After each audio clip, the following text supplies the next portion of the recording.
What's going on, everyone? Welcome to another episode of. Well, try to adjust the camera there. Welcome to another episode of Post Credits Podcast, a show where we talk about movies. This is episode 13, recorded on January 21st, 2025, to be posted on January 21st, 2025. Nice. I know. Same day recording, same day posting, baby. There we go. Sometimes it's just that's the way it falls, man. That's just the way it happens. Lucky episode 13, though. Nice. It is indeed. It'll be posted to the usual spots: Apple Podcasts, Google Podcasts, Spotify, Amazon Music, Podbean, and then YouTube sometime a little later in the week. We don't really have an official day for YouTube. We're still trying to work on that out. Usually it's on a Wednesday, but we're just still kind of fitting into our groove. So we'll have a day nailed down soon. I think it's going to be Wednesday, but I don't want to say that without talking to Roger, who is not here this week on vacation. He is not. He abandoned us for a sports ball game. What a loser. What a nerd. That or he is in the woods living his best life as a Wolfman. You listener can decide. He'd be the one too. He really would, and not only the one, but he'd wreak the most havoc too. I think out of all three of us. You know what? Or he'd be surprisingly the super chill Wolfman. Like he's just leaned back against a stump, chilling. You walk by, he's like, "Oh, what you doing?" He's got his leg. He's like laying down. Like one leg is propped up on the bent knee, while the other leg is like out, and he gives you the head nod, like, "What's up?" Yep. You don't bother me, I won't kill you. You start walking one day, he just shakes his head. Not that way. Yeah. I am one of your hosts, Grayson Maxwell. Joining me as he does every week is Chris Bond, the lovely Chris Bond, whose beard I cannot see today, so I cannot confirm if he's lovely. But it's very early. It's 9:30 for him, 6:30 for me. So I assume he is lovely, but I cannot confirm. Well, I'm always lovely. The beard is definitely Wolfmanish right now. I got told by my wife the other night that I have to work on trimming it up. So is what it is. You know what I mean? You wouldn't know anything about that, Grayson, but you know what? You can still sympathize a little for your fellow man, which is nice of you.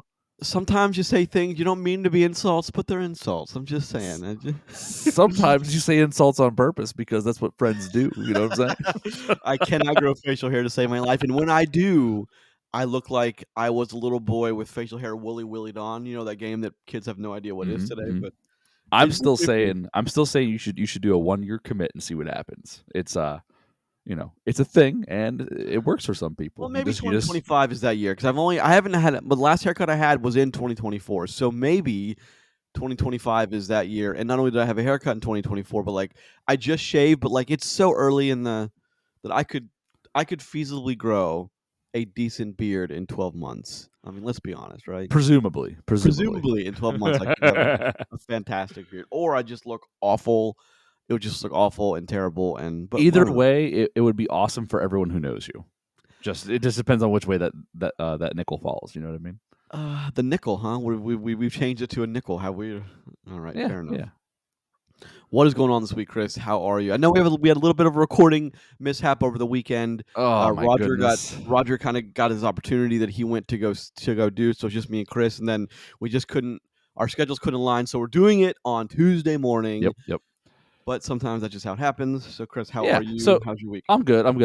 Had a busy weekend. Actually had to drive a lot and get my sister moved from Cleveland area to Cincinnati area. So a lot of driving, a lot of U-hauling, and just makes for a long weekend. But we got it all done. Everything's good. I only left like 2 articles of clothing at my sister's house, so now she's got to mail them to me. Super frustrating. My favorite hoodie, but it happens. Dude, but yeah, no.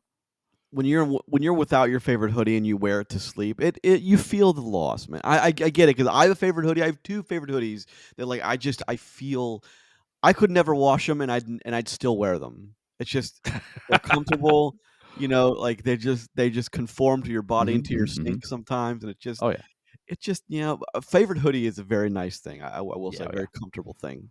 It's relevant. Everybody understands it. Indeed, sir. But that's good for you. What about you? I was gonna say, good for you for being a dutiful brother, moving your sister. You said it was your sister, right? Yeah. Good for you for being a dutiful brother and helping your sister. But I mean, that's no easy task, especially when there's a U-Haul rented, and then like there's other they're not the same city. It's another city. Like, good for you, man. Good. Oh, everything that coulda went wrong did, but I don't wanna Oh, talk about good. it. Was that Murphy's Law? Anything can Yeah, go wrong. yeah. Well, I mean, we yeah. had 4 cars to transport, and one and a half of them were broke down, so it is what it One and is. a half. How do you get one and a half? Either a car's broke down or it isn't. How do you get one and a half?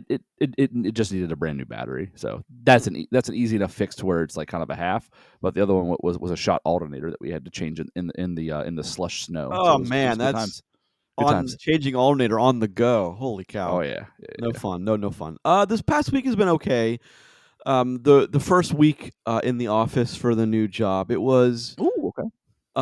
it's it. We'll see. I'm on. We're on the old Sunset Gower lot, which is where Frank Capra famously made a lot of his films. It's a Wonderful Life was one of Okay. them, and that's a. I mean, it's really cool. I haven't worked on that set, or sorry, on that lot yet, and I'm really glad to be on it. It's much smaller than I didn't expand like the big six studios did, but it's still like a very historic, awesome lot. You walk around, you see all these buildings, and I recognize some of them from old films too. So Oh, heck yeah. it's really cool to see some of that stuff. Yeah. I always there's a couple of lots I haven't worked on the Los Angeles area, and I'm glad to knock one off my list. But Hmm. so week one on the new film, it's going. So I was super happy to have a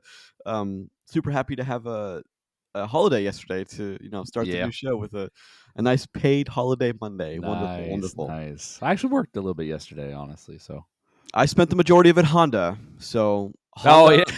um, It is what it is. for what I was. We're not gonna Well, badmouth no, the brand. no, but I was told, hey, drop off your car at 9:15, which I was there at 9. I was there promptly and early, and they said, you can sit in our lobby for an hour and a half. We got some free coffee. We got some breakfast items in the basket there, which I partook. My car, I did not leave Honda with my car until almost 5:30. Jesus. So look, I'm not gonna say that someone wasn't able to complete my work soon. I'm just saying I was there for like 9 hours. That's crazy. That's a Well, long look, I mean, time. look, things happen. I get it, but Yep. it's just I had to have my 100,000. Well, so it's a 2014, and I just had the 100,000 mile service done. Oh, heck yeah. So it's been preserved well. Also, I bought it a year late. So I bought it in 2015. So it's already like it only had like 7 miles on it. So already Oh, kind of geez. a That's year a great find. younger. Yeah, Yeah, yeah, yeah. and I got it for cheap because they just wanted to get rid of that year off the lot, which is great Mhm. for me. And then I was working distant for like 3.5 years, 4 years, so like it wasn't driven for except my brother drove it to the gym once a week, which is nothing. Yeah, So yeah. it's actually a kind of a younger car than most people would think, being a 2014. But Mhm. yeah, I had that done, so it's done. The oil has been changed and everything. It is running like a top, as they say. That is crazy One that of it the took that service long. members made me an offer. He said he's never seen a 2014 in that good of a condition. So Oh, cool, cool. I was also looking at Yeah. some of the cars, some of the newer cars in the lot. Man, Mhm. Chris, do you remember? And you're a little younger than Roger and me, but do you remember when like it was a big deal for a car to get like 21 miles to the gallon? Do you remember that? Yeah, yeah. I used to work on a used car lot for, like, a year and a half of my life, so yeah. Somehow that fits with what I know of you. Anyway, I, I was looking at some of the new stickers. Like some of them are like, oh, 43 miles to the gallon, 49 miles to the gallon. Yeah. I'm like, what? That's crazy that we've What is this become. what is this sorcery? What is this wizardry? Anyway, mm, have my coffee. So yeah, that was my adventure for this past week and yesterday. But Alright, altogether, alright. it was a very restful weekend. I got a lot of sleep. I watched a Mhm. lot of movies. I got to watch The Invisible Man again. I watched some really awful horror films too, which kind of a guilty pleasure. But we will get to that. But we, Chris, have a show for you, dear listener. We do. Um, I think we have a good show this We always week. have a good show. Yes, we're blabbing on introductions. Then we have some box office talk about a movie recommendation brought to you by myself, and Mhm, then a mhm, mhm. section that I always love to tackle this section, and I've in many different forms. But Chris, I'm excited to talk about it with you. We're going Mhm. to talk about what is scary. What is a scary film? Ooh, okay, okay. And what the definition might have evolved in the past, let's say 20 years. But we're Mhm. going to talk about that. And then we're going to get into Wolfman from Blumhouse Nice. and director Lee Wannell, which is relevant when we talk about The Invisible Man too. Same True, true, true. studio, same director. So let's get into it, Yarr. my good man. Alright. Let's Tell me about the box office. So last week we did not we were not able to catch up with the box office. However, this week, oh no, I think the last week we did, the week before we didn't. Yeah. I have a bone to pick because Mufasa, Chris, is doing quite well. Another 11 million, bringing its worldwide to 551. I'm surprised it crossed the 500 mark, to be honest. That's worldwide, though, right? That's not domestic, of No, course. it is worldwide. Domestic is a mere 209. International is carrying this thing at Okay. 382, Okay. which I think Jeez. kind of makes sense in a way, but Yeah. One of Them Days, number 2, 11.6. That film with Keke Palmer, 14.2 million worldwide. That's doing quite well for itself. I don't know the budget, but the budget couldn't have been a lot for that one. So I think Yeah. that they're kind of happy with that number. Wolfman, the subject of today's show, 10.9 million for a 17.3 million worldwide. Sonic the Jeez. Hedgehog 3 still hanging on, 8.6 million for 422 million worldwide. That's a number I'm pretty happy with. Dang. Yeah, I'm glad that movie's getting much love. Good Den of for Thieves, it. Pantera, Den of Thieves, and then they just like, yeah, let's throw a popular band name on the end of this one. Let's do it. 6.6 million for I think what is pretty disappointing to them, 32 million. I don't really know what to. I know we talked last week about Den of Thieves, and I've been thinking about it a lot lately, but I don't know what that means. So, like, is that an indication that people maybe aren't digging the Gerard Butler action film, or is it the fact that it's not really a Gerard Butler action film? That it's just one of those like one of those kind of Well, discussion points. we talked about it. So he has hits and he has misses is basically what it comes down to. So that's all right. He does 6 through 10 real quick. Moana 2, Nosferatu, A Complete Unknown, Wicked, and Baby Girl. And I do want to take not this week, maybe next week with Flight Risk, but I do want to take a second one of these weeks and talk about whatever's going on with TikTok. I'm not quite sure. I haven't done research on that. Then I know it's a ban, but then they're saying it actually might be in full compliance, whatever. But I want to talk about the importance of social media with movies nowadays because Yeah. Nosferatu owes quite a bit of its income from, and just as an aside, it's done 156 Okay. worldwide, which I that's pretty good number for Nosferatu. Oh yeah. To the younger generation and TikTok, I caught a little article on saying how important TikTok was to Nosferatu's success, and maybe one of these I want to do a little more research, but one of these weeks I want to do maybe like a 10 or 15-minute spot on social media's influence on some movies that it promotes and how important it can be. So, Well, um, like I mean, there's been plenty of times where we've seen some movies gain success from specific marketing campaigns to, taking advantage of TikTok as a social media platform that has a very unique way of getting ads and sponsored stuff through to its users. So I mean, I think there's a good conversation there. I do want to go back on the box office for a second yes, and of point course. out that International carried the live action Lion King as well. It made that 1.6 billion, and 500 million was domestic, and 1 billion one was worldwide. So it definitely, I think it's trending the same way for its interest, but just not as much in the sales. And then talking about Sonic, the total you gave put Sonic 3 as the most successful Sonic film so far in terms of just raw box office scoring. Sonic 3 is the highest at 422 million worldwide, where Yeah. 2 was 405. So it's already Oh passed it, wow, and I it can didn't. and it can keep going. The first one was 319 worldwide. So both of them much bigger in money making than the first one. However, a little bit of inflation will affect that, but there's also just things to be said that it has done better every time. So it's a win for them every time they put one of these out, which is cool.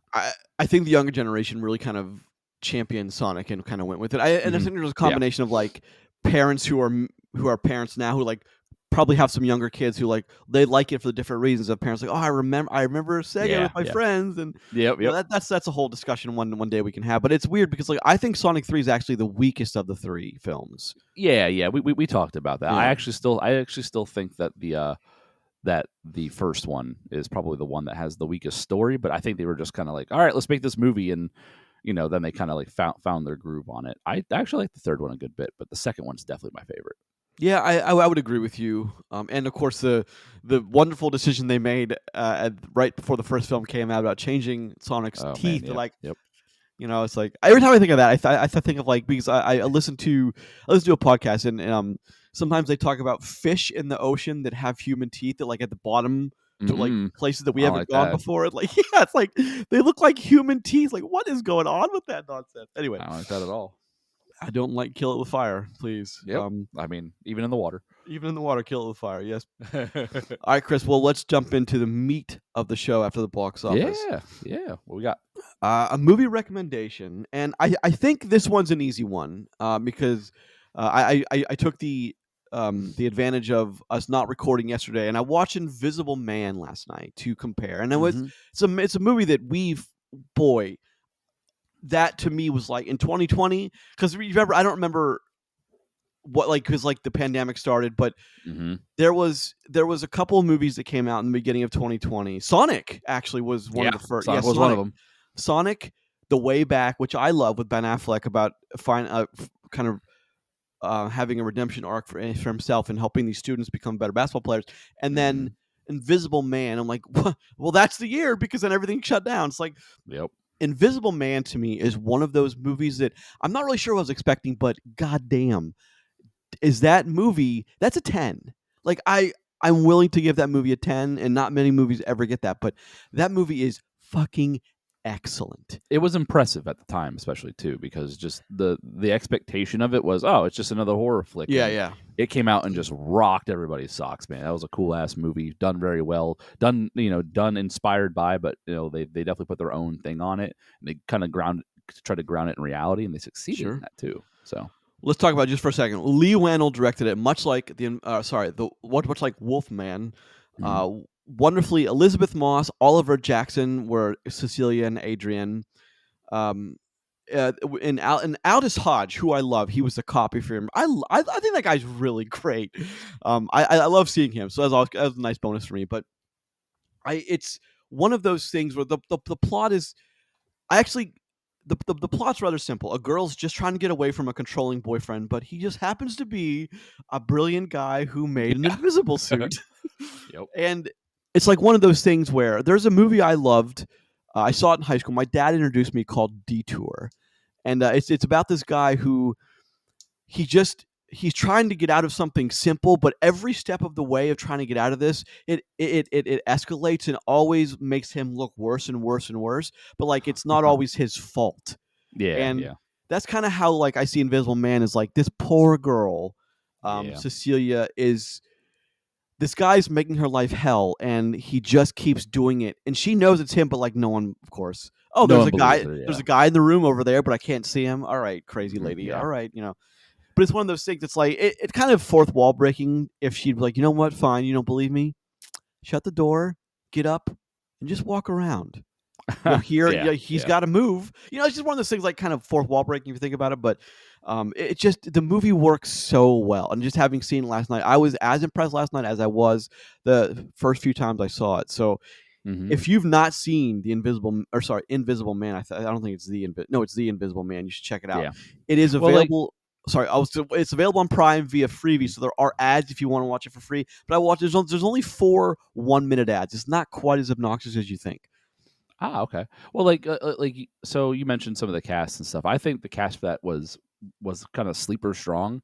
I think it came out and it was very impressive that everybody that was in that film was very good, and just the chemistry was great. It worked for that at everyone on screen.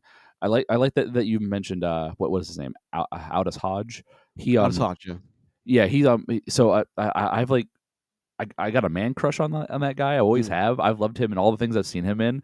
And when he showed up in that movie, I was very excited, just to like see him on screen. I think he's really good. I think he's very underrated, and I would like to see him in more roles. But no, fantastic film, great pick, and we all three of us, I know we all enjoy that movie. So very good one. If you're a fan of Aldous Hodge, I'm also a fan of Aldous Hodge. I Hmm. think he's great. I've watched some interviews with him. You should check out some interviews. He is oddly hilarious too. Like in these Okay. interviews, he's Yeah, got yeah, yeah. wonderful timing, and it's like he makes the interviews about what things he's doing, but he makes it funny. It's like it's not Hmm. something a lot of actors can really pinpoint as Pull well, but off. like he does it well. So if you check those out, they're all on YouTube, but you should check Okay. those out. But he's got a couple Cool. things coming up, which you should be excited for: The Dutchman and The Forever House. What's TV series? But The Dutchman The is Dutchman. So something I've heard. Heard Anyway, good so things I about so wanted far. I wanted to talk about one thing real quick. I also watched called The Stranger.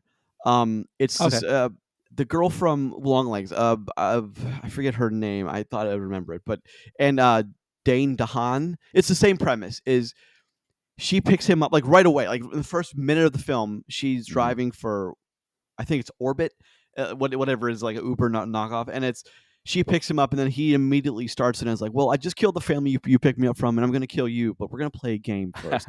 And through her phone, he's able to track her and like make in the same way the Invisible Man did, and make her life Mhm. hell, but like from a distance, and like no one, of Okay. course, believes her because he's anyway. But it's one of Her those name is movies.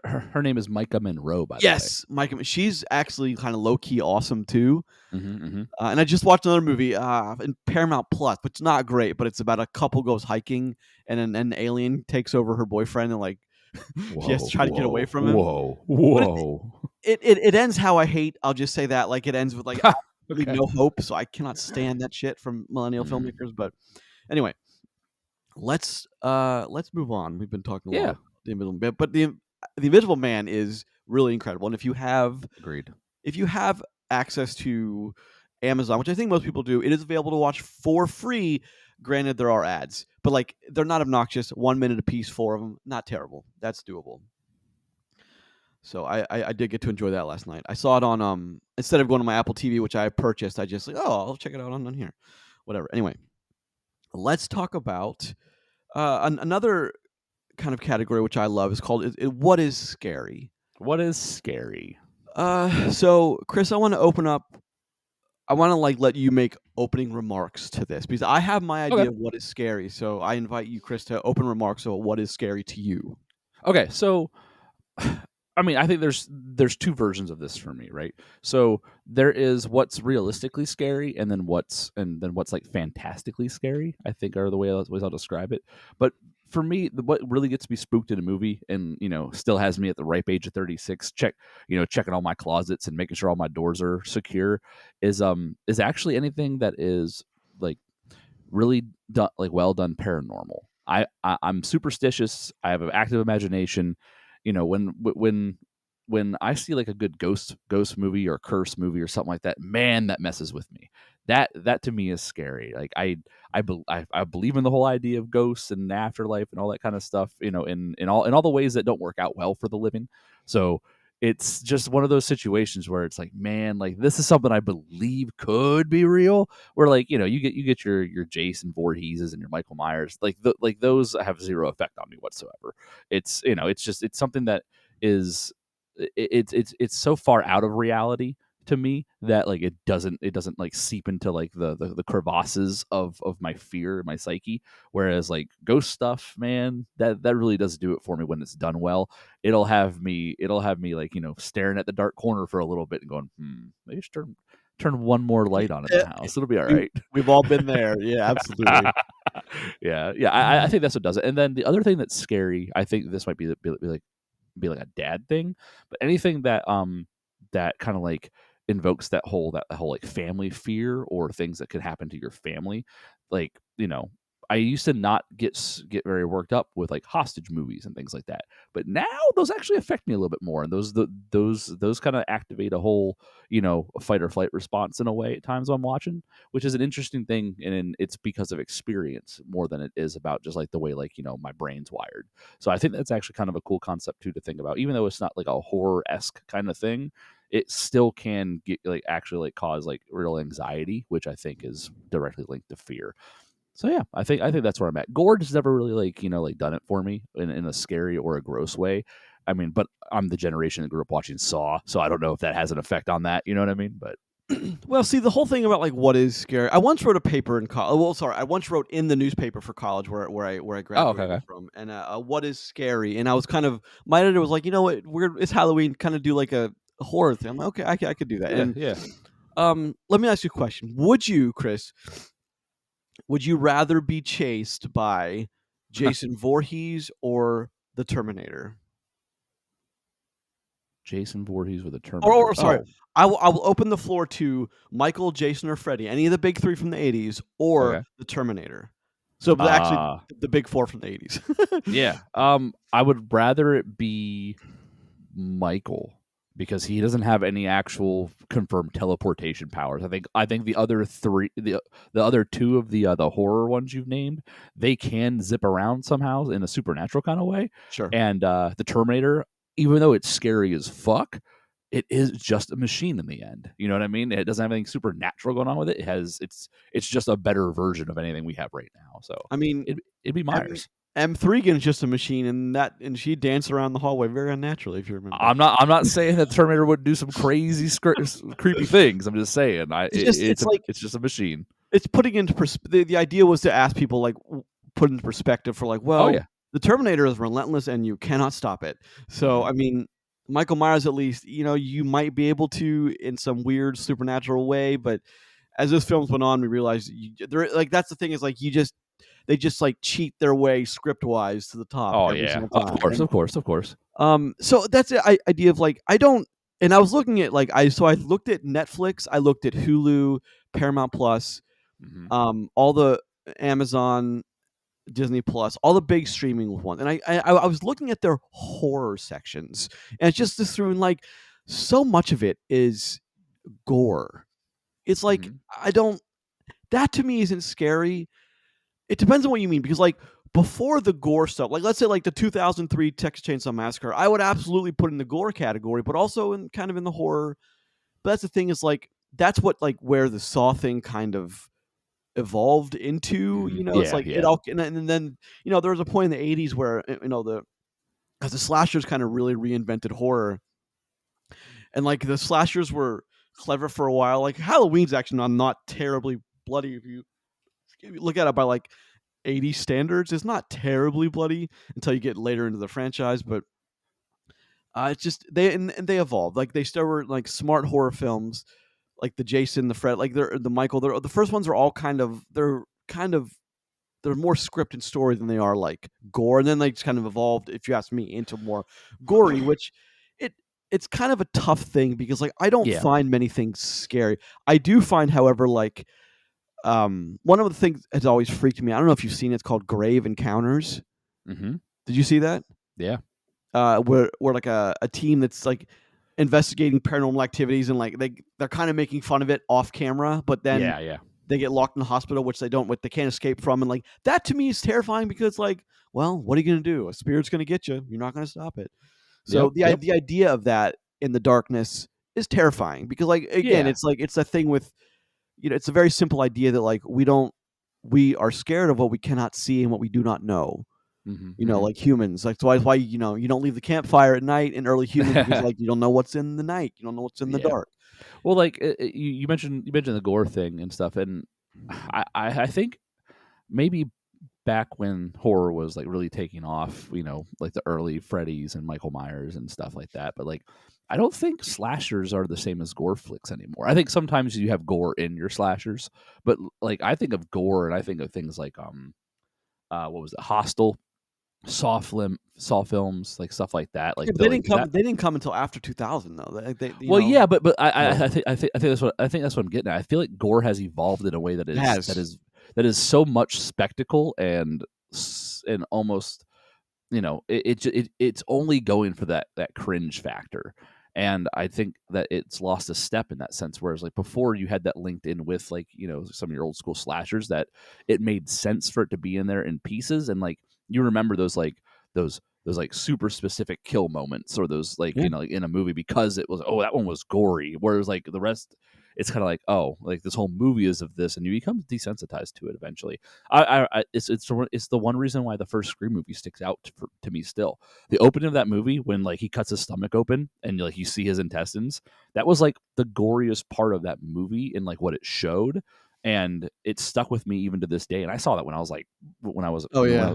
when I was a youngling, you know what I mean? So to still see that scene in my mind all the way to this day, it's because it was impactful.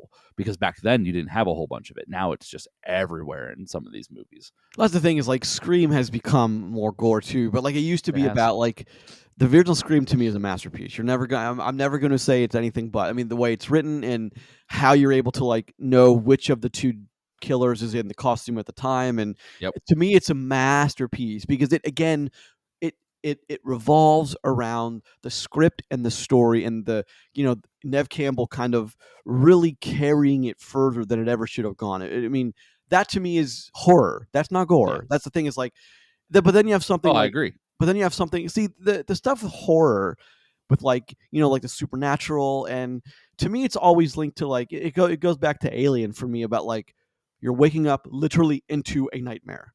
It's like that Yeah. to me is horror, like a situation you cannot escape from, but if you don't act right and quickly, you're just dead. Like the whole thing with like Hostel, it's just those movies make so much money. It's just that's why they keep getting made, is because stuff like that, and like that's why like there's that slant on some of those. I hate the term like slasher because like it just coined because of the 80s, but Yeah. to me like that isn't that's more of like people making awful decisions dot movie. It's just like because Dot movie. so many people die in slasher films because they just make stupid fucking decisions. Yeah. It's like they make decisions that people wouldn't make.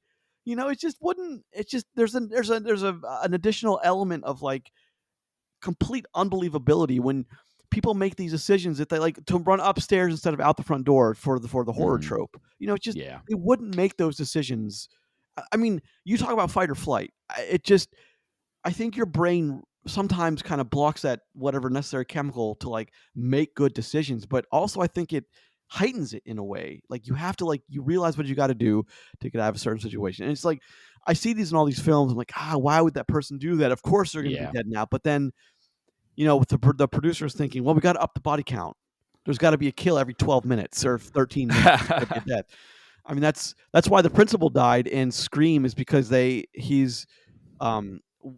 producer realized that there wouldn't be an on-screen death for like 25 minutes. And he's like, oh, well, Oh, yeah.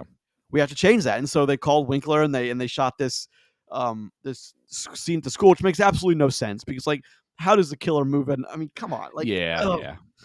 Anyway, so to me, scary is, and I think a movie like Invisible Man does it really well because it just plays with your expectations, and it's more Mhm. like there's a bit of anger attached to scary because like how much more can this woman go through without people realizing, hey, maybe she's got a point. There's also that kind of detachment in films where like characters see things and they're like, oh, what do you mean uh I didn't just see a sheet on the side of the room move. I didn't see that. Like, come on, man. Like what? Or like the scene in Invisible Man where they're still she's escaping from the hospital and like this dude's killing all these guards and she's like down the hallway like 100 feet away and like people still are like, freeze, don't move. It's like, Yeah. what do you mean? I didn't do that. um it's just one of the, I don't know, but scary to me is like something that filmmakers today I don't think quite understand, or it's like the disconnect between the filmmaker wanting to make a horror project, something they're passionate about, and then the studio like or whatever, the streamer or the studio like, well, that's not going to get views or make money. We need Yeah. gore. We need body count. We need boobs all Mhm. on screen the same. Sometimes all at the same time. It's just like Sometimes, sometimes. it's just one of those things. It's hard to nail. And I started like over the weekend. I started 4 horror films that I thought I'd give a shot to. They ton of like lower budget stuff on some of these streamers. I'm like, within 10 minutes, I just turned it off because like I just Mhm. couldn't. No, it's not happening. So it's just, to me, I'm very often disappointed in what we get as horror because it's not horror. It's slasher gore. It's appealing to that kind of crowd when like I'm not looking for that. So Mm.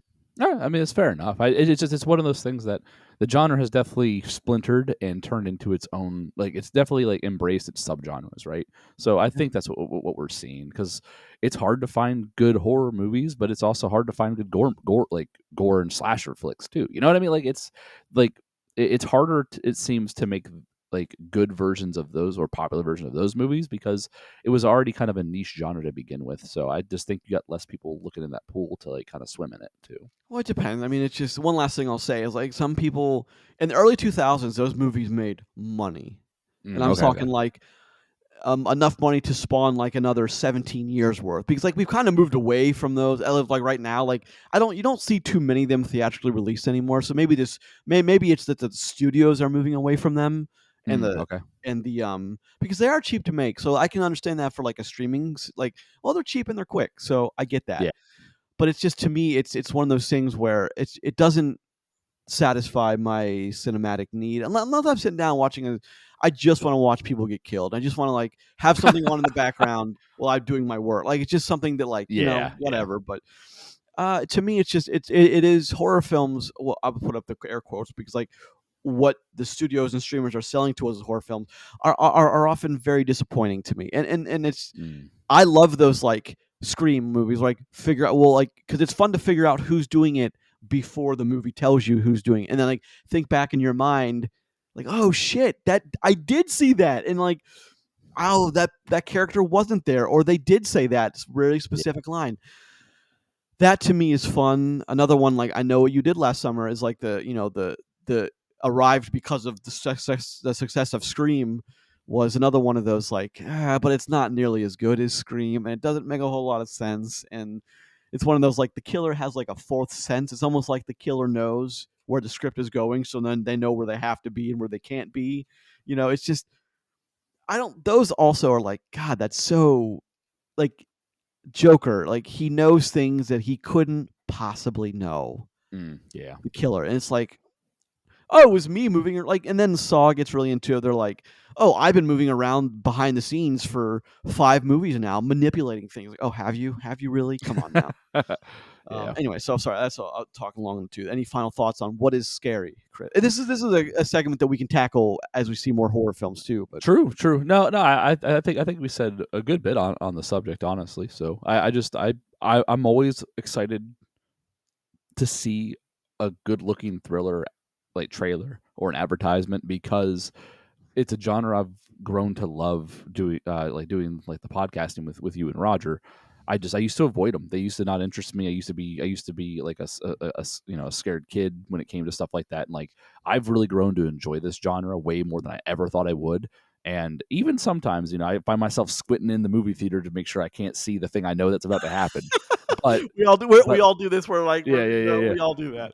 But Yep. but man, like when these things are good, it's a very specific like just like bodily reaction that you get from a good horror movie, and I love it when it happens. So I'm excited to keep on watching these things and find the diamonds in the rough, so to speak. I agree. That's why, to me, last year's Alien Romulus was like a surprise Hmm. because, like, it's nowhere near the caliber of Alien I'm wanting. But God, it's so much better than the drivel and the slop. Not only in the Alien franchise, but like the horror franchise in general. That it understands what it's going for more than 90% of the stuff. Hmm. So that's why it was such a surprise to me. Much like Invisible Man, is like I wasn't expecting much, and I got a lot more than I was expecting. So I'm always happy when that happens. It doesn't happen often, but I'm very happy Hell when it yeah! does. Speaking of something that I don't think delivered to me what I was hoping it would, Whoa, whoa, that's my own opinion. Others may whoa! differ. I don't know. Let's talk about Wolfman, the Wolfman. recent Blumhouse film from Lee Wannell. Let's talk about that for 1 second.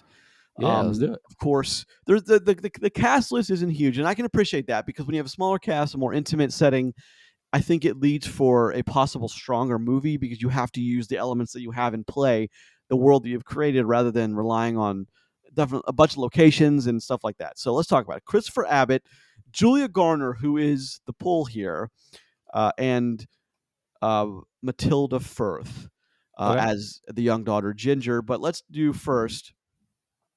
let's do first the Rotten Tomatoes. Have you seen this yet, Chris? I have not looked. No, I have not looked at this. So if I were to tell you that the tomato meter is 52 and the popcorn meter is 57, how does that strike you?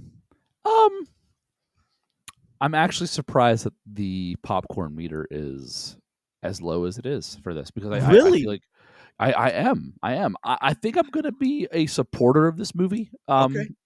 From I think I'm gonna be the guy that's talking on like to the positives more than you are on this one, which is fine. But like I'm surprised it's getting that much fan hate because who's seeing this movie if you're not already excited for it? You know what I mean? So it's kind of a weird thing. I agree. To me, that's about it's opposite. I'm surprised it's so high. Okay, okay. And I have my reasons. So obviously Yeah, we yeah, didn't yeah. do the thumb because it's a this you're I'm the only one on camera, so like we didn't do the thumb, but like mine would have been a thumbs down.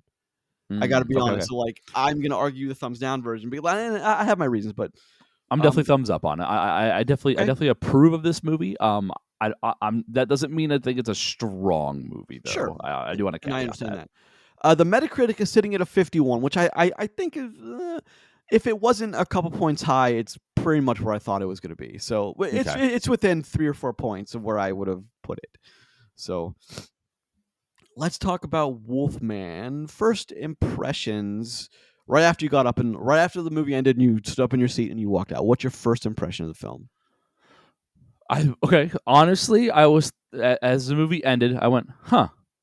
It was that was I was thinking not bad. You know what I mean? It's one of those feel like I saw the vision all the way through. I thought it was going to go certain ways. I expected certain stuff that didn't happen, but in the end, I was like, all right, that's a take on it, and I was satisfied that the movie came to like a conclusion that became evident of where it was going. But yeah, satisfied. I think is where it's at. I am less satisfied. As soon as I Hmm. got up, my first thought was, and I don't know, like, if it's a good thought, but my first thought was, I didn't get Invisible Man, and now I'm disappointed. So let me ask you: is that my fault or is that the movie's fault? I think so. I don't want to cop out and say both. It's more the movie's fault, but it is a little bit of like that Sure. expectation that people hold as they walk into a movie, myself included on that, right? Like I didn't think the movie was going to go the way it did, but then it started to. And I was like, okay, but like I think it's more of the movie. The movie, it's up to the movie and the people who made it to deliver the vision, okay, and to make that vision convincing, entertaining, et cetera, et cetera. You have to cover those bases, and where this movie has deficiencies, in my opinion, are definitely in on the movie making side of it, not the expectation side of it. Like the movie sets you up for a certain story to happen and then it needs to deliver on that. And this movie has definite points in it to where it kind of it definitely slows the pacing at weird points, and also it starts delivering the story to you, and then certain like things happen. They're like, oh, okay, well that doesn't matter then anymore, or oh, that's an interesting tidbit. But it doesn't really matter in the end. So, like, it's just stuff like that. Like, it definitely kind of deflates itself along the way, and I think that's more on the movie side than it is the fan side. Well, to me, it's and I'm a big guy with this because like I'm dabbling in writing and like I'm talking to I'm no joke talking to like people who work at studios like, well, Grace, I like your script, but here's where before we need to get it move forward, but before we do that, like you have to address these issues. So like I'm trying to become more of a writer, and like to me, like the characters are always one of my first concerns because I don't think the characters in this movie make any sense in the world that, Okay. that they're presented. And one right off the bat that hit me was, and this is in like a slew of like characters that make no fucking sense, is like, Mm. well, there's two of them right off the bat. Is like so the Wolfman is just like Invisible Man. It is a take on the obviously these are all from the classic age of cinema, the monster, the original monsters, Wolfman, Mhm. Mummy, Invisible Man, all those, and this is a take on Wolfman, like a literal take on Yeah. people turning into wolf people, um, Mhm. able to retain like a little bit of sense of who they were, what they're doing, that kind of thing. But it's so this story is like a family who is we see in the beginning, a young boy with his father. His father's obviously hunting something that was not to the boy's knowledge. They barely escape. 30 years later, he's an adult, learns his father has been killed. They go to the cabin. What? And then they try to fix a marriage and a family problems while on vacation in a cabin that his dad owned. And here's the thing about that is like when I first saw one of my biggest critiques of I was young when I saw this, younger anyway. Yeah, yeah. The War of the Worlds. I was 20 when I saw that. And I thought, why the world is literally being invaded by aliens.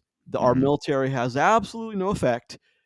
And the main family, you have to then in all this, refugee status and having to keep running and knowing that you're running from something that's obviously going to get you killed because the aliens are just going to kill us, you obviously have to throw into the mix this dysfunctional family. Why is Yeah, this family yeah. so dysfunctional? However, the older I get, the more I understand the need to do that. That really helps the characters and the story develop, because it's adding layers. It's not always a good thing. If you have someone who wasn't a great writer who wrote that, and like Spielberg at the helm, that could be a problem. It wasn't nearly a problem because Spielberg recognized what he had and he was able to work with it. And some of the Mhm. more emotional scenes come from that detachment. Um, in this film, I would argue that in this movie, it was completely unneeded. And the one of the first characters that doesn't make any sense to me is the mother. Is you Okay. have the character played by Julia Garner, who is the draw here, as people know her from That Girl from Ozark, um, which she's been in many things, but like Ozark still, I think her biggest thing. Um, is her character doesn't make any sense. She plays second fiddle in her own family because her daughter has kind of grafted herself onto the husband, and like that's her parent. And like I imagine that happens a lot, and I imagine 90% of the time it's the mother that any kid, boy or girl, kind of attaches to more strongly at a young age. I imagine usually it's the mother. But Yeah. I'm not saying always, because I that's not always the case, but I imagine most time it's the mother. And she, as we see through scenes and specific looks, is like the father and daughter have much better chemistry than the mother and daughter, almost to the point where like it's almost not her daughter. Like it's that much detached that like she almost just feels like that's not her kid, or she's Mhm. not the mother. And I she plays second fiddle to the father, who is also unemployed at the moment, and or he's writing some. I forget how that went down, but he's not. I don't think he's. I got the sense he's no longer receiving a paycheck. He's out of work. Yeah, yeah, yeah. He's between books, between jobs He's currently. betwixt jobs and books. Is how kind of complacent she was and how non-assertive she was as a journalist. A journalist has to be assertive. You don't get to be a journalist in a big firm, which she obviously came out of with people dressed in $100,000 suits. I mean, very expensive, not 100,000, but like very expensive Yeah, suits. yeah, yeah. You don't get to be that way by being a timid person that plays second fiddle to anyone. Yeah. You get that way by doing your job and being assertive as hell. Yeah. To me, So I the mean, like, character doesn't match, but yeah, I'm not sure, like what the point of her being a journalist was. I don't think it so it excuse me. It never comes up again. So I don't think it mattered. And I think that the writers, for the script also kind of thought that, kind of like went the same way. It doesn't matter. Like her being a journalist she doesn't like uncover something because she's so good at digging through, information. Like none of that happens. So like she's a journalist and they needed an excuse, I think, to give her the ability to work remotely because he mentions that too. specifically. And then they needed to give him a job that could, fall on hard times or be in between things. I think those were vessels to get them into the mountains. And I think that's it. I don't think they really, thought about, well, okay, what personality should she have then? All this other stuff, which is a slight on the movie. Don't get me wrong, because it makes it lack consistency. But I don't think it mattered to them besides, okay, how do we get them both here? They're struggling in the relationship. So how would she be okay with going to the mountains for some time? And I think that was it. I think it was just a job that they thought, okay, that could work remotely. Everything else that like kind of like does remote work can be obscure and stuff. And journalist is just something that everybody knows what it is. I think that's simply the explanation. I I don't think think it's a good I don't think it's a great move, but I think that's why they came to that decision. I think you are 100%. You've hit the nail on the head. And it's like, but it doesn't. It's one of those afterthoughts, like Yeah, journalist, yeah, yeah, yeah, journalist. Let's make her a journalist. Like it doesn't fit. Like yeah. you cannot write a great script making I decisions that way. I forgot she was a journalist when she walked out of that place in that nice like outfit and the like with all those people in those It nice also suits. I was doesn't like, make any sense. Like well, what? I expected to hear dun dun and her be Yeah, a yeah, lawyer. You know what I mean? Like all of a sudden, yeah. like I was confused for a second. Uh, So and the other character before we get into it is pretty integral to the story. Is the other son, like the other guy's son. okay, Um, yeah, is they first get there and they see this. I mean, they do it well with like. Well, let me back up for a second because it'll have more context of here. yeah, yeah, yeah, yeah, The opening of the film with Blake as a young boy and his father, that yeah. was to me like that's the height of the film. It's like that's the most Okay. tension, that's the scariest. It's the silence and like the fact that the hunter now knows he's being hunted Hmm. type of it's like that when he realizes his son saw something, or like because he's well, see, that's what the movie's not really clear, and that's another slight in the movie is like Does he know about this thing before they're out hunting, kind of of deal? course, because like he Yeah. wouldn't unless he did. There's no way because like he scolds his son from running away from him during when the father was like, "Stay down, stay quiet. There's a deer. I'm going to hunt this thing." And then the son runs away, and he gets mad at his son, arguably so because like if I'm shooting a gun in the woods, I have to know where you are. So yeah, I Yeah. understand Yeah. that.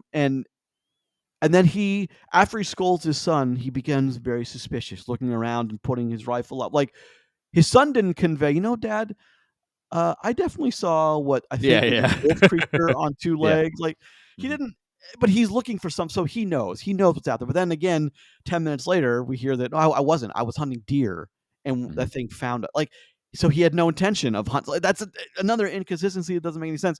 Anyway, but I think that tension that's built up there. I think that's In the some of the first, yeah, yeah, best, yeah. yeah, that's some of the best stuff in the movie is, you Well, know they do a good job of not showing the monster for a long time, right? Which I think is them attempting that, but at the same time, you get so wrapped up in like what's happening to the dad, like because they find a reason to all go out to the woods. You know, Dad's missing, right? Not our dad, but our dad's dad. So he's been missing for a long time. They get like an official letter. He wants to go out to, where he grew up to kind of like get answers for himself and such. So like, we end up going out there and nothing goes right, right? Like this thing immediately goes off the rails for them, where like they're trying to find the place, they can't find it. They find a local who like knew him as a kid, and this guy's alive for about 14 and a half seconds until he finds his demise and stuff. And like and then the movie takes off, right? So like the movie kind of gets going, to its credit, pretty quickly. But like you're talking about that early tension, I don't think I ever felt the tension again, except for like specific like few second moments when like the music's like goes quiet and that something's about to like crash through a window or something crazy. well, you mean like But like you didn't feel it again after the opening, or basically, yeah, okay, yeah, okay, like okay. like like like like the tension was gone. That's one of the faults of this movie, and I think they got lost in the transformation part of the movie. Which, don't get me wrong, Wolfman can, it can be a movie about the transformation, and that can be the scary part. But it's almost delivered in like two personalities, where like they have this tension stuff at the beginning and like that wondering, like what's happening. The audience knows they're watching a movie called Wolfman, but the movie can still deliver that, like that mystery, that tension, and all that stuff as you're building up to that. But like we lose it pretty quickly because you know things happen a certain way early on. Dad gets slashed, and then he starts. They do a good job at first, where like you don't know that like they can't understand him. He's talking, and we're getting it through his, through that, like that weird middle perspective, where the movie's showing a scene of him talking to them, and they're just looking at him, but they don't look confused yet. And then later, and then we get to find out, oh, he's not talking correctly. He doesn't know it, and then even more so, he starts not hearing them correctly, Yeah, and like and then we know it, and then they do this cool thing where like they show the perspective of what he's actually seeing and what he's actually hearing for the first time, like the spider crawling up the wall being something he can hear from like all the way downstairs, and it's thunderously loud, and how like the light, like he can see in, like more in the dark than they can, and he can see the light flickers and stuff like that.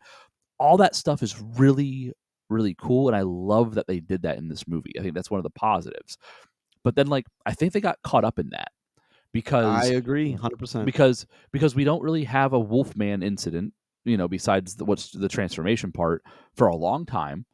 And when it does happen, it's like it's telegraphed to us. It's not a question of, oh, is the wolf outside or is something going to happen. It's like they show you he's there stalking the house, and then all of a sudden he's putting his hand through the door and ripping at somebody, and it's fucking super scary for a minute, and then like it's gone. Like it's yeah, it's like it's they got lost in one piece of this, and I don't think they did a good enough job on the transformation focus and made it the tension filled moments, because nothing was surprising about it. They did some cool stuff with it, but I think that's where the movie slips away from people. I think that's why this thing has such a low score then. I think that's why it's not making a bunch of money, because it's like, oh, this is a cool thing. I've never seen this before, and this is a very cool perspective to have, but like they got lost in it and it took away from the other elements of the film. Well, name another movie with Wolfman. Wolfman, the You original. you're talking about the one with Yeah, yeah. that's the thing. It's like I think part of the and just take 2 seconds here. The disconnect is like after the Wolfman, which for 1941, kind of in that golden age, like when all this was really kind of starting, is like that kind of still had the that's fun and kind of Yeah, yeah. that was campy in a 1941 campy kind of way, Yeah. where it was still kind of serious, but like a little bit of camp to it. But then but we're so far removed from that. I mean, we're literally almost 100 years removed from that. So Yeah. we, but, and then the one from 2010. I think the one from 2010 did so much fucking damage to whatever was Okay. going to be a Wolfman franchise. It just, that because like Anthony Hopkins, who else was in that? Benicio del Toro, who's the woman? I can't think of her. Married to John Krasinski. We love her. What's her name? Um, I'm not sure off the top of my head. Emily Blunt. It's Ah, like yeah. star-studded. That's three of the star-studded cast. The movie is awful. The movie is damn near unwatchable. It is Mm, incomprehensible. It is this. It's awful, and like it makes me so mad because you have such talent on screen and you do nothing with it. That's the thing is like people see this and they're like, oh, I don't want to. No thanks. But it's also yeah. something that's think of Teen Wolf, and I don't mean for this to be funny, but think of Teen Wolf as like that's the kind of thing that like they leaned into the ridiculousness, Okay, yeah. and it works for that reason. But again, that's 40 years ago, man, 40 years ago in the 80s. So it's one of those things where it just. I don't think Wolfman was a good sell to begin with. I think it was a hard sell to begin with. I also don't think I think they had something positive with the same studio, same director coming off Invisible Man. Be just like me, hey, I expected Invisible Man quality. And what the Invisible Man had going for it was one of the antagonists who was actually invisible allowed you allowed the viewer to really dig into those long held shots, those long edits Hmm. of hallways or when she's in her room and she's looking around like because like we too are looking for that dude because we know Yeah. he's there. Obviously, we're part of the we're on the take. We're already drinking the Kool Aid because we know Yeah. it's him. But something that this movie does awfully, and one of the bigger sins is it reveals too early what the creature is. And I mean, even when they're driving, for instance, and he sees the wolf man standing Yeah. right in the road and he veers off, like even that is like it's almost too much because like if you like do the thing where if you it's called persistence of vision. If you see something and then close your eyes real quick, you can almost see it again and again and again. And like you can Yeah. see it Yeah. in your mind's eye. That's almost too much because Mm, like you saw that he was kind of humanoid, standing on two legs, and that there is like kind of the tension is kind of removed.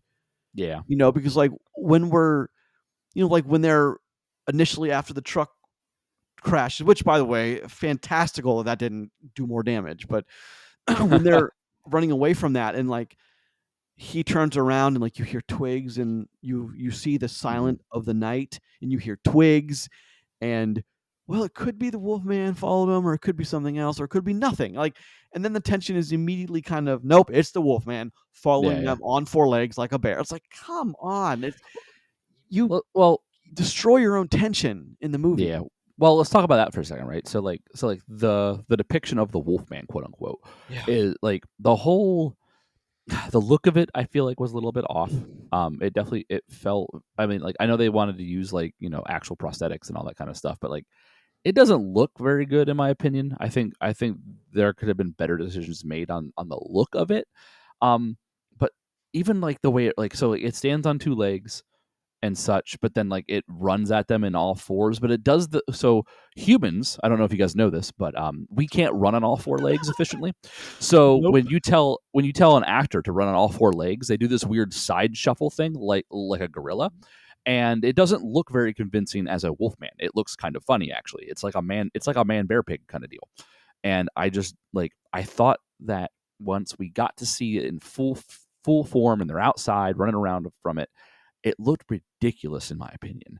Like just the whole way it's running, the way it's moving, and all that stuff is, and the way it looks is like, oh, Oh, I was expecting like a werewolf looking thing. I don't know why, and maybe that's my fault for having that expectation. But like I was expecting more werewolf, and like why not just have it run on all on two legs? That's terrifying. You know, a wolf, a thing that is, you know, now stronger, faster, you know, all this other things, you know, bloodthirsty, have it just run at you. Like that's scary enough. When it kind of does that whole goofy looking side shuffle, that took it away from me. All of a sudden I was Well, like, "Oh, this thing looks funny." Got it. I agree. I 100% agree with you. It just it even if you had like a wolf that had like slightly longer legs, slightly bigger feet, you could tell, and like ran with like super long arms, but like Yeah. slinky kind of like that's in the night. If something else like that's running at you, you'd most people would just pass out from fear. Yeah. It's one of those things. It just doesn't. The movie kind of fights against itself. You already have this Mhm. ridiculous amalgamation of a wolf and a man, which is kind of ridiculous to begin with. So I went in thinking, oh no, they've definitely figured that out. How could they not? Boy, that's the first thing I thought, and that was the first thing I was wrong about. Was Yeah. they hadn't really figured out how to make it look. It's almost, I mean, to be honest, when we first see up close with the eyes and everything, I thought of Underworld. Very first thing I Mm. thought of, like that's very. They just stole that style from Underworld. Like, I mean, Well, maybe yeah, not but directly from, but damn, it's close. well, like, well, that's funny you say that because, like, from Underworld, the werewolves look better, though. You know what I mean? So, Yeah. like, it's like they took the cliche stuff from Underworld, but then like they didn't take like, you know, the decent way the werewolves looked in that for being like 2001 or whatever. So like it's you know, it's a weird decision to kind of have like, you know, hey, we're gonna do this cool, we're gonna do this thing we think is cool, but not do the stuff that we know is cool. And I don't know, it definitely takes away from it in in that sense. I want to pivot into something that another thing I think they did well. I don't know if you bought it. You know, it sounds like you may not have. I actually think that the family element, for the most part, worked in this. I think that the dad's relationship with the daughter, the fact that he's the stay at home dad right now, I think their connection was believable. You know, I think the girl that was playing the daughter did a fantastic job. You know, no issues there. And then like, you know, sometimes you get that way, you know, with your partner, you know, in life where like sometimes you don't really like each other, you know, for a little bit. You know what I mean? It happens. So like them being a little bit disconnected and, you know, estranged from each other, but through the trauma of what's happening, she rediscovers that like she doesn't want to lose him, and you know and knows that she needs him for certain things, you know, and such. Like I thought that that worked very well, and her desperation was believable in that sense, where she's on the CB in the dark and still trying to get a hold of people and such. You know, I think that the movie has some bad writing in that regard, where like, you know, I think it was the scene where like, you know, he's turning, has the arm injury, the little girl leaves, and he like chews into his own arm or something for a second, starts eating his own arm, It was and ridiculous. then It's stupid. and then like, you know, she just like goes to like use the CB after that and leaves the daughter alone Like with. completely Yeah, alone. it's like, I hope he doesn't get bloodthirsty and wants to eat more flesh. Like that's weird, but you know, it's just little things like that that they did start missing on, in my opinion. Well, The again, that's a character that's outside of a characteristic of a mother, which again is yeah, like it's a yeah. slight on the movie because like you'd never in that situation go anywhere without your child no more than 1 foot from Yeah. you. Yeah, I think the daughter's with you while you're on the Of CB, right? I think course. that's what it comes down to. The other thing that the movie makes a weird decision on is like, so it never goes into it, but they definitely show it, but they don't like really talk about it, is the family element of this, where like, you know, I'm gonna spoil Wolfman for people that aren't watching it. So like the Wolfman that's accosting them originally is his father, Well, hold right? on. So it's Hold on, but like that was supposed to be a surprise, and boy, if you hadn't figured it out by that point, oh yeah, you need 100%. Yeah. to watch more movies because Exactly. Yeah, yeah. oh So, my but like, goodness. but here's the weird thing about it. Like that's his father, right? So like he's not trying to kill his son. He's trying to take his son. It's evident in a few of the scenes where like he's just trying to drag him away. He knocks him out and then like starts to pull him out of the house. And because the wife intervenes, he doesn't get to escape fast enough. And then you know what, like everything else happens. But like so like he's got enough of his humanity left to understand that's his son and want to take him away while he's transforming so that they can be a wolf family together, right? So Yeah. so this is happening in front of you. And as the movie progresses, you know, like our dad, like the one of the main stars, he's almost fully at that transformation process, and like he doesn't want to. He wants it to end, is what the daughter says. Like, but hasn't the movie by evidence shown us that that they have enough of their humanity left to know who their family is? So I thought the movie was going to do this cool thing where like the dad was going to try to turn the wife and the daughter so they could be a wolf family or something like along those lines. And then like it's not he's trying to kill them, he's now trying to turn them into what he's becoming so they can be together. But then the daughter's like, "Nah, he wants this to end." Bang, you know what I mean? Like Well, that's just you know, it's the thing with the, I mean, but they could have done something really cool with the yeah, whole "you can read my mind," like him being a good dad, and like they yeah, could have yeah, done something yeah, really. I was yeah. expecting that. As a matter of fact, I know. I was expecting the movie to put in a situation where the first wolf has direct access to the daughter and could kill her just like that, but doesn't Yeah, because he knows. Like he yeah, can. yeah. It's a familial connection that he Again, knows. they kind of introduce this concept to you and show it to you, and you're like, "Oh, okay, what are they gonna do with it?" But they don't do anything with it, Like and not like and nothing with it. nothing, right? But here's the thing: at the very end, when the whole daughter reading the dad's mind thing, and she's like, "He wants it to end or something, or he wants it to be over." What if he didn't, and she just shot him in the face anyway? You know what I mean? Like, what if the daughter was wrong? Like, that's Like, crazy to think but about. if the daughter was wrong, then the only other way you can take it is we get to 20 years later, she goes in the woods like, "Oh, hi, dad." It's like one of those like really No, no, no, cheesy no, no. 90s What, thing. what if he's calm in the treehouse with them and just showing him, listen, I know you're my family. I can be calm. You guys are safe and you can leave and everything's going to be okay. And then he just gets shot in the face. Like, like Well, it's just like, God, I don't think this movie was ever gonna do that, and it could have it up to a certain it could point have. because they you're right, they do go really heavy into the family thing. But, like, Hmm. I wanted to say another one of the characters that absolutely made 0 sense in this is the other son of the other guy. Because when they first arrive, she sees it's the daughter who sees something, "There's someone in that Yeah, treehouse, yeah, daddy." yeah. And then we find out who it is, and, oh, of course, it's one of the other 5 characters in this movie. Yeah, Yeah. of It's a course. local of the area, blah, blah, blah. Yeah. And then it's, you're telling me for 30 years that kid's been hunting this thing and has not been killed yet? That no, you're not gonna I'm not buying that. If I don't that's think he what was you're hunting the selling, Wolfman. I think he was just out hunting, I period. okay, well, see, you bought the Kool-Aid, you drank. I'm not drinking it. I'm not doing it because Okay. I Okay. will never, like, that But guy obviously knows But what's here's up. the thing. But here's the thing. He didn't matter. Like you could remove him from the movie and it changes nothing. You could just have them driving to the house and then the Wolfman scares them and they wreck the car. Well, You know what fine, I but, mean? like, Like. I think another avenue I think they probably considered and didn't do was, you're right, remove that character completely, them arrive at the cabin, and then the dad's like, "Hey, I'm gonna go for a walk while it's still light," looking because he's curious. He wants to know what happened to his dad, who Yeah, yeah. disappeared for many years, and the state now has finally declared dead.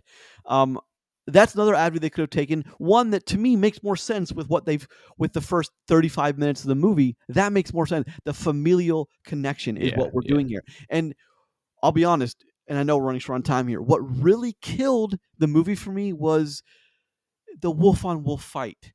Like, Yeah. aren't we past this nonsense? That is plucked straight from 2006.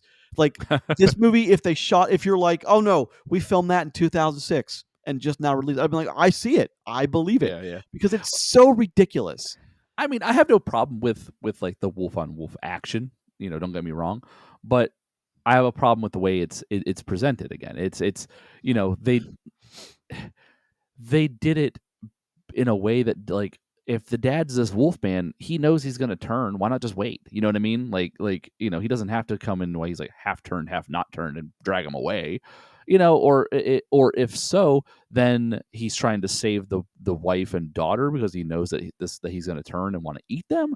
But like he doesn't, he has enough like consciousness to not eat the wife and daughter because he knows he's just there for his son. There's a lot of inconsistencies in like what's happening and why. Like I'm okay with like the dad becoming the wolf man and being a threat to the parent, to the daughter and the mom the whole time, and then his parental and fatherly instincts take over to protect them even as like a almost fully turned wolf, and then he has to like, either be killed by his family, run off into the night, and never be seen again. But like they don't do that. They're just like it's all kind of happenstance. Oh well, it's been a while. We need to see the wolf again, kind of deal. And Well, again, it's it just speaks to it speaks to the pacing issues. Where like oh, the massive pacing issues. where it's like this movie is on or it's off. It's it's we got action or we're like showing some cool transformation juju. Like Well, it's a little all over the I place. I think they probably realized that this was a dud when, again, you return to the treehouse. The same in the opening moments of the film, where the father and son retreat to the treehouse, and you have that what is, I think, kind of a tense moment. Only because like we don't, I think we're anticipating the Wolfman. Like, well, that's obviously the Wolfman. We haven't seen it, so it's scary. And how like you see the breath around the Yeah, treehouse, and yeah. how the hunter's got a rifle pointing in the wrong direction, and then we revisit that. One thing I wanted to, which was so it just took me completely out of the movie, which I was like 1 foot out already, was when they're Mhm. running in the woods, it is clearly night. Oh Clearly, yeah, like, yeah. as dark a night as you could get, and then they go in the treehouse, and then 10 seconds later, It's there's daytime. it's just what? Not Like, even dawn. It's day. it's almost like, you know what? We didn't film it, but we need those shots in the tree. Like, it's almost like they used the same cutaway shots with the rifle, and the only thing in the in the frame is the front of the treehouse and the rifle. They used it from what they shot in the beginning, because you can't tell who's behind the camera, because like if you don't use that footage, Yeah. and you can't. It's almost like that's what they did, but then they had to match it with they couldn't go night dark night. So like that to me was so jarring that it's like, Mm. come on, man, are Yeah. there no one that noticed this stuff? I just think it was sudden, but I think it's opposite of what you're thinking. I think they knew that's where they were ending. I think the director wanted to start there and end there. And I think he knew that, and I think that by any means necessary, that was going to be the shot. He wanted it to be parallel to that opening one. One question I want to ask you is, if you're going with the he wanted to be with them, even the granddad wanted to be with his Mhm. son, is the movie does a really poor way of showing that when Yeah, with they have with the gratuitous family out violence. running around in the farm, and like because like that Wolfman, like I don't there's no discrepancy. 100% he's trying to kill them. Like kill, eat, maim. I mean, we have no evidence visually, or not one line of dialogue that would suggest otherwise. And that again, so I have to believe, because there was no evidence the other way, I have to believe that he was trying to kill them. I mean, if you So give the movie more credit than it deserves and like think about it really hard, I think you're wrong. But I think that it's not clear. You know what I mean? At the same time, yeah, so like, well, so like they're trying to drive away, and he reaches in and he pulls off the shift, right? Like he correct. and that's where that ends. She stabs him in the hands a lot. Don't get me wrong, but he doesn't pursue them right away either. He's stuck a little bit. They get on top of that greenhouse thing, Oh and like he man, can he can clearly jump and slash the roof of it, right? So correct. he can clearly do it. He does it multiple times. Then the daughter falls through and he doesn't grab her, Like and right she's like away. and Yeah, she's dangling for like a good like 7 to 10 seconds. 5 to 7 seconds. It's Yeah, it's almost like he didn't jump and grab her. Like there are small cues, and like in the fight, he never slashes his son. He only bludgeons at him. So like there are small cues to it, but I don't think the movie deserves to like really like dig in, like us to dig into that. You know what I mean? Like it hasn't earned that at all, and I think because of that, no one will think about that. I thought about it because I knew where like I thought it was going to like a heavy family element, but then it never goes there. So well, no, well, it's just a weird factoid. if they were doing that, then they would have, when she fell dangled through, when the dad was, and it would have been the dad. Um, we he would have we would have got the shot of him trying to pull his daughter up, looking Mhm. down the slit in the greenhouse material, and seeing the wolf just sitting there, Yeah, not jumping. But we yeah, didn't get it. So like again, I have to think that it's just the movie shows you one thing. Although you might, like you said, you might give it credence and go a little further with it, a credit it doesn't deserve. But again, we can only have what we're shown and what we hear in a true, film. That's all we true. got. So Yep. it's like, even like that's one. I mean, we talked about Scream earlier. Like those two guys, they have this big plan, this elaborate plan for Sydney involving her dad in a big reveal in the end. Yet they try to kill her 4 times in the film, and she narrowly escapes. Like Hmm. not in a way that they let her escape. She escapes. Yeah. You know what I mean? It's like, I mean, it doesn't quite make sense, but like it Yeah. Yeah. makes sense.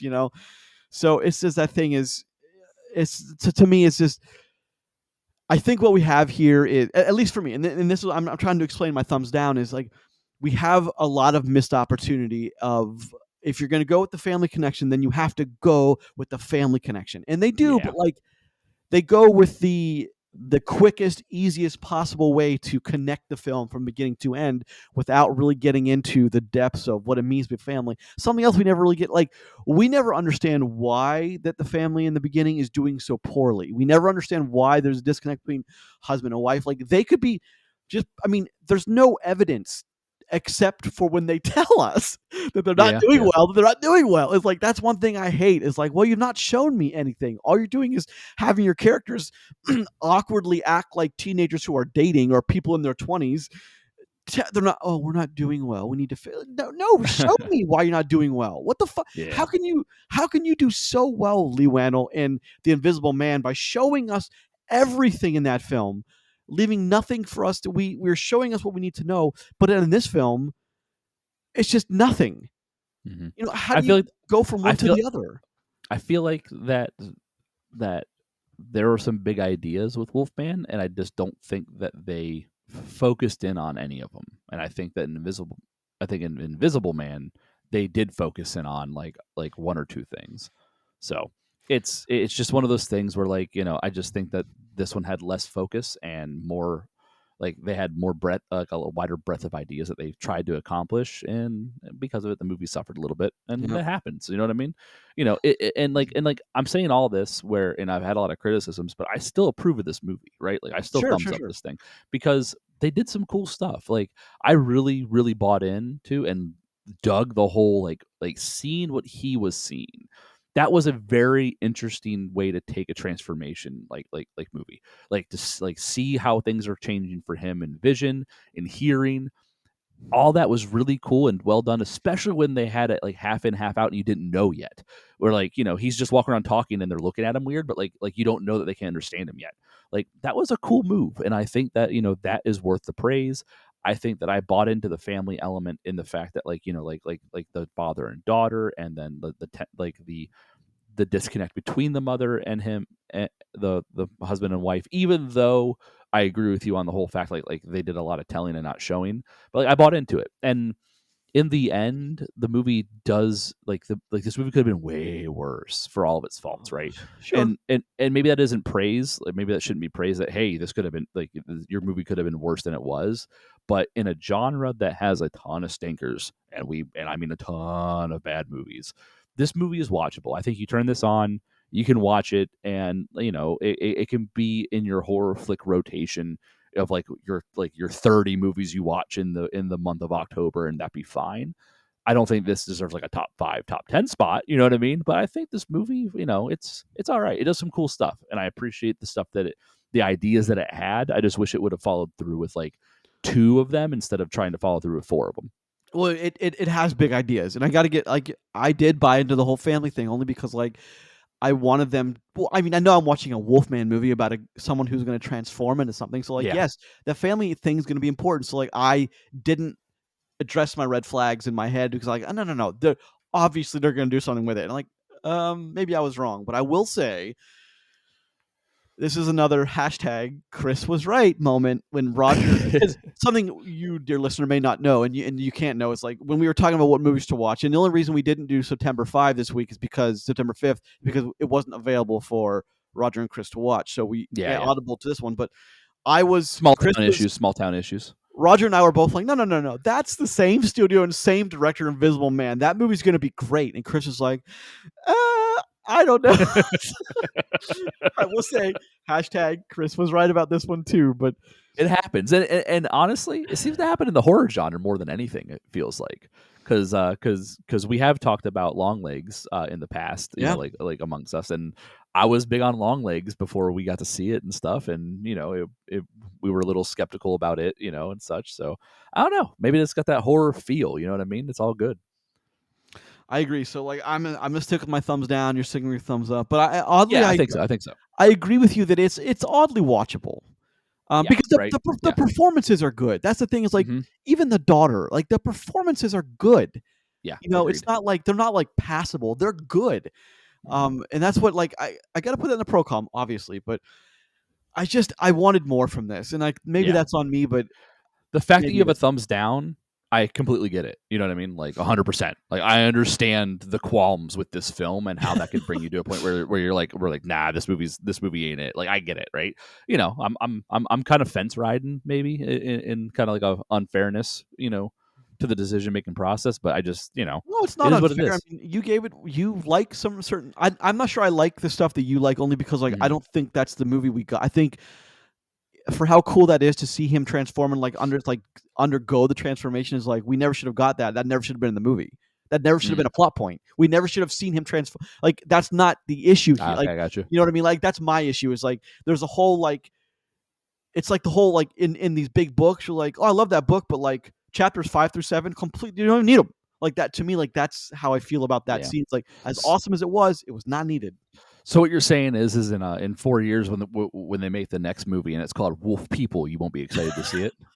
I I mean, I don't know. I like Cat People a lot. That's another movie, but I think it's Cat People. Anyway, it's I assume they're going to go on to the next one, and we didn't even talk about how like they scrapped the whole like the monster universe they were planning many years ago, 10 years ago now. But this was all supposed to be part of that, and I'm a little disappointed, but I don't know. I mean, I'm assuming that Blumhouse will move on with the next Mummy or whatever because Yeah. that Tom Cruise Mummy that's not cutting it. So Yeah. we'll see. By But the by the way, shout out to Cat People. I think I've seen that. So, that's a very famous movie. So yeah, if shout out you to Cat People. that's a very famous and very good movie. But Isn't yeah, that the one where like where like the house cats protect them from like the cat monster people? Is that like I I don't. think It's been a so. while since I've seen it, It's but been a long time. I think last time I was in 2017. It's been a couple of years, but That's funny. yeah, we might do an episode. I don't know. Might do an episode on that. Who knows? That's Well, Chris, thank you for joining me in this impromptu yeah, yeah. episode of impromptu timing wise episode True, for true, true. We made it happen. We made it work. Wolfman. We made it happen. Check us out on all the usual suspects, such as Podbean, Google Podcasts, Spotify, Amazon Music, and YouTube. We are always there. Give us a like and subscribe if you like Mhm. our content. We have some cool. We always have some good episodes. We have some really cool episodes planned. So Yeah, I'm really excited to bring that to you guys. But again, thank you very much for listening. And Chris, thank you for joining me. And next no week we're problem. talking about half bald Mark Wahlberg on Flight Risk, baby. I don't like it. I don't want to be a part of it. I don't need it. It is what it is. Kill it with fire. All right, we're out.